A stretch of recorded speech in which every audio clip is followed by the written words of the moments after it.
వింటుంటే అనిపిస్తుంది సార్ నిజంగా ఇంత ఉందా ఫోన్ వల్ల మనకు ఇబ్బంది. అంటే ఫోన్ వల్ల మంచి కూడా ఉందండి.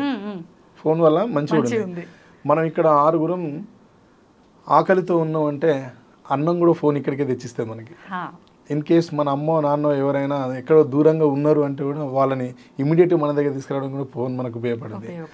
అంటే దీంట్లో మంచిని వాడుకోవడంతో పాటు చెడుని ఎక్కువ వాడుకున్నప్పుడు దానివల్ల చెడు ఫలితాలు వస్తాయనే విషయాన్ని చెప్పినాను. కొత్త సెల్ ఫోన్ వచ్చిన కొత్తలో, చాలామంది వాట్సాప్ వచ్చిన కొత్తలో, తర్వాత ఇన్స్టాగ్రామ్ వచ్చిన, టిక్ టాక్ అయితే అత్యంత భయంకరమైంది. దానివల్ల కొన్ని కాపురాలు కూలిపోయినాయి, కొన్ని జంటలు విడిపోయినాయి, కొన్ని సంబంధాలే తెగిపోయినాయి.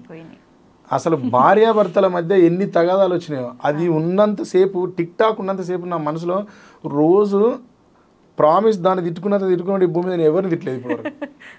టిక్ టాక్ అనే యాప్ను ఇరిటేషన్ నాకు అది ఓపెన్ చేస్తే. అది పోవాలి అది ఉండద్దు ఎవరైనా బ్యాన్ చేయాలి చేస్తే బాగుండు, దీన్ని ఎవరైనా ఫైట్ చేస్తే బాగుండు అని అనిపించేది. మస్తు హ్యాపీ ఫీల్ అయి ఉంటారు సార్ మీరు. ఫీల్ అవ్వడం ఏందండి, పాటే రాసిన నేను కరోనా టైంలో. కరోనా వచ్చింది కరోనాలో కూడా వీడియోలు చేస్తున్నారు టిక్ టాక్లో. కరోనాలో ఎంత కామెడీ చూడండి. బ్రతుకుందో బ్రతకదో ప్రపంచం గ్యారంటీ లేని ఫైనల్ జోన్లో ఉన్నాం మనం. డేంజర్ కాల్లో, ఫైనల్ కాల్లో ఉన్నాం. అక్కడ కూడా కరోనా మీద కామెడీ చేస్తూ జోకులు చేస్తూ పెట్టినారు. ఇంకా చాలామంది చాలా రకాలుగా పెడుతుంటే చూసి నాకు ఇరిటేషన్ వచ్చి ఆ పాట కరోనా మీద రాయాలని వచ్చినప్పుడు టిక్ టాక్ కూడా రాసిన. అది ఎక్కడ పుట్టింది అని చెక్ చేసిన ఒకరోజు కూర్చొని గూగుల్లో. అది చైనాలో పుట్టింది. కరోనా ఎక్కడ పుట్టింది? చైనాలో పుట్టింది. ఓకే, ఆ రెండు విషయాలని, చైనా మీద కరోనా మీద ఉన్న కోపాన్ని, ఆ రెండింటితో పాటు నాకు ఎప్పటి నుంచో రగులుతున్న టిక్ టాక్ కోపాన్ని అక్కడ మంట పెట్టి వదిలిపెట్టినాయి. మొత్తం చూపించేశారు. కరోనా నుండి బయటపడితే బతికి బట్ట కడితే, ఈ కష్టకాలాన్ని ఎదుర్కొని మనం బతికి ఉంటే, నేను చెప్పింది చెయ్యాలే మన దేశము, లేదంటే తప్పదయ విధ్వంసము. ఇది పల్లవి. ఒక చరణంలో చెప్తా. లోకాన్ని చైనా లోబరుచుకుంటూ పుట్టినోడికి ఆట బొమ్మలిచ్చింది, ప్రతి ఒక్కరికి సెల్లు ఫోను ఇచ్చింది, ఉద్యోగికేమో కంప్యూటర్ ఇచ్చింది. ఇంతమందికి ఇన్నిచ్చి ఆడవారికి స్పెషల్ టిక్ టాక్ ఇచ్చి లేపింది చైనా జగమంతా పిచ్చి, కరోనా నుండి బయటపడితే బతికి బట్ట గడితే అని చెప్పిన. ఆడ నాకు ఆ సందర్భం కుదిరింది, చెప్పాలనిపించి చెప్పిన. నరేంద్ర మోడీ గారు నేనేదో వెళ్ళి ఆయన దగ్గర ప్రాధేయపడి, సార్ దీన్ని బంద్ చేయండి సార్ అని నేను మొరపెడితే విని చేసినట్టుగా చైనా వస్తువుల్ని బ్యాన్ చేయడంతో పాటు ఆ యాప్ని ఫస్ట్ బ్యాన్ చేసిన నేను. ఆ రోజు ఫుల్ సెలబ్రేషన్ చేసిన. మ్యారేజ్ డేనో బర్త్డేనో చేసినట్టుగా టిక్ టాక్ బ్యాన్ రోజు. అది బ్యాన్ చేయాలన్న రోజు అమ్మా మామూలుగా సంతోషపడలేదు నేను. దానివల్ల మర్యాద అనేది మొత్తమే పోయిందండి. భార్యాభర్తల మధ్య, తండ్రి కూతుళ్ళ మధ్య, అన్నదమ్ముల మధ్య, అక్కా చెల్లెల మధ్య శరీరాన్ని ఎటంటే అటు ప్రదర్శించే స్థాయికి వచ్చినారు కొందరు. అది నన్ను బాగా ఆలోచింపజేసింది, బాగా బాధ పెట్టింది నన్ను. అది ఇండియన్ విమెన్ అట్లా ఊహించుకోలేం మేడం. అట్లా ఊహించుకోలేం.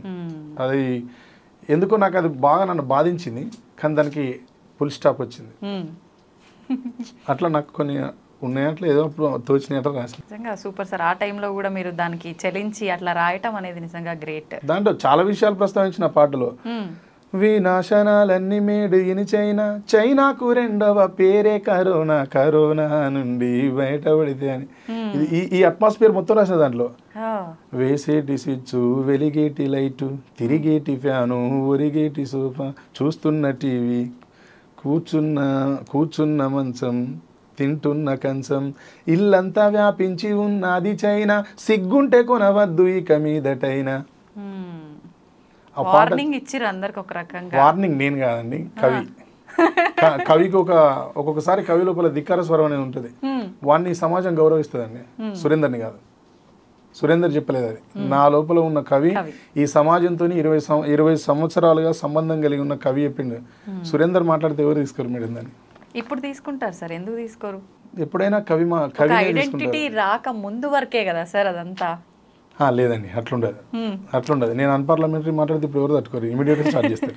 ఓకే, అట్లుంటుంది. ఓకే సార్, సాయి చంద్ గారి విషయానికి వస్తే వారికి మీకున్న అనుబంధం, వారు పాడిన రాతి బొమ్మల్లో ఉన్న పాట చాలా సూపర్ హిట్, అది కూడా మీ అనుబంధం గురించి. బాణీకి, సాహిత్యానికి, పాటకు, గాత్రానికి, వాయిద్యానికి మీ అందరికీ ఉన్న సంబంధం సాయి చంద్ది నాది, సాయిది నాది, అదే రిలేషన్ మా ఇద్దరిది. పాటే నాకు మంచి మిత్రుడు, నా పాటను ఎక్కువ మోసిన గాయకుడు. గర్జన అని ఉంటాడన్న, గర్జన అన్న తర్వాత ఈ మోడ్రన్ వేదికల మీద నా పాటను బతికించింది సాయి. ఓకే సార్, ఆ పాట ఎంతో మందికి ఇష్టం, నాతో సహా. ఒక 2 లైన్లు మా అందరి కోసం. ఏది? రాతి బొమ్మల్లోన. రాతి బొమ్మల్లోన కొలువైన శివుడా, రక్తబంధం విలువ నీకు తెలియదురా, నుదుటి రాతలు రాసేవో బ్రహ్మదేవా, తల్లి కొడుకుల ప్రేమ నీవు ఎరుగవురా, తెలిసుంటే చెడ్డంత నా కొడుకుని తిరిగి తెచ్చివ్వగలవా నీ మహిమలు, రాతి బొమ్మల్లోన కొలువైన శివుడా, రక్తబంధం విలువ నీకు తెలియదురా. సూపర్ సార్, నిజంగా అసలు హృదయాలన్నీ కదిలించేసినట్టు అవుతుంది ఆ పాట వింటుంటే. అది ఒక అద్భుతమైన పాట. ఇప్పుడు మనం రిలీజ్ చేసింది ఒక అద్భుతమైన పాట. సూపర్. అది బిడ్డను కోల్పోయిన తల్లి, ఇది తల్లి కోసం బిడ్డలందరూ వాడే. అవునవును. సరే, అమ్మ పాట విషయానికి వస్తే ఎట్లా మీరు మళ్ళీ వచ్చేసారు ఆ దారిలో కాబట్టి, తను చెప్పారు నాకేం ఇబ్బంది అనిపించలేదు తెలుగు రాకపోయినా పాట పాడడానికి అని. నాకు తెలిసినంత వరకు మీరు ఇబ్బంది పడే ఉంటారేమో తనకి చెప్పటానికి. లేదు లేదు, ఇది చాలా మందికి తెలియని విషయం. ఇప్పుడు చెప్తాను. ఎప్పటి నుంచో శ్రేయా ఘోషల్ మన దగ్గర పాట పాడుద్ది. నువ్వే మాయ చేసావు కానీ ఓ మనసా చెప్పమ్మా నిజాన్ని. ఇది గ్లోబలైజ్డ్ హిట్ అప్పుడు పాట, మణిశర్మ గారి కంపోజిషన్. ఆమెకు తెలుగు రాదు, ఇప్పటికీ రాదు. పాట పాడడానికి ఉన్న భాష రావడానికి సంబంధం లేదు ఇప్పుడున్న పరిస్థితుల్లో. భావుకథ తెలిస్తే చాలు, భావాన్ని, ఆ expression, music director, lyric writer వాళ్ళు ఇచ్చిన దాన్ని పాడగలిగే నేర్పున్న వాళ్ళు, దాంతోపాటు అంతో ఇంతో సంగీతంలో పట్టున్న వాళ్ళు అయితే ఈజీగా వచ్చేస్తారు బయటికి. అవన్నీ ఈ పిల్లకు ఉన్నాయి ఆ క్వాలిటీస్.